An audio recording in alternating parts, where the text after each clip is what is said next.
experiences. And so, Alana, let's pick up where we left off by having you to talk about some of the things that you consider to be world inhumanities. That is, throughout all of the world, how people have reacted in reference to their fellow man. And then we'll get into some of the more delicate issues in dealing with genocide, an attempt to try to eradicate a race. But first, let's deal with simple world inhumanities.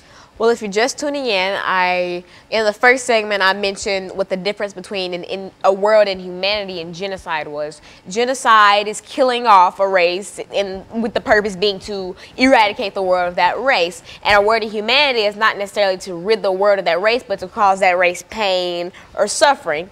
For instance, a world inhumanity would be slavery. They didn't try to kill us all off, but they wanted to work us and punish us and etc. But they weren't just going around killing off African Americans.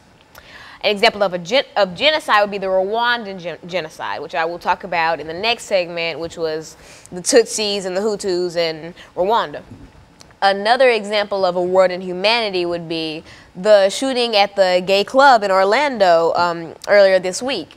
Now, this might end up being genocide, though, because we don't know necessarily what the shooter's motive was. Like, his father was saying that he was trying to get rid of gay people, while U.S. government is saying that it was an attack on the U.S. So no stories are very solid, but I guess since it's a new story and it's still developing, in the coming days we'll probably have an answer as to whether it was world inhumanity or genocide. But for right now, I'm going to count that as world inhumanity. Like, a man just wanted to go and kill people and make people suffer.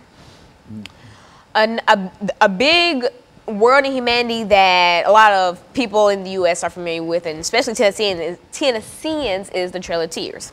If you're unfamiliar with the Trail of Tears, it is when Andrew Jackson sent Native Americans west of the Mississippi River to be able to take their land. And he did this during the winter, where conditions were harsh and they were on foot. They were not sent off with food and drink and clothing at that. They were just one with nature, and that's not good in the winter, and especially if you're walking. And so they had to walk miles and miles and miles, and this was labeled the Trail of Tears. And I don't think I have to go into explaining why it was called the Trail of Tears, because I think there would be plenty of tears if you had to walk and walk and walk miles with barely anything, no food, watching people all around you die, your family die, if you don't die first, and things like that. So that's a big example of world inhumanity. Now, Andrew Jackson wasn't necessarily trying to kill off the Native Americans. Like I said, he was trying to get their land, but he knew that it would cause them great suffering. But he wasn't just sitting there ordering people to just take out every Native American they saw. That would make this be genocide. But since he did not do that, this is just world inhumanity.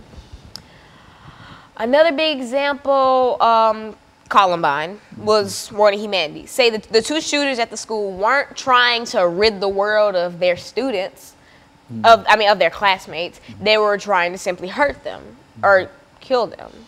And so this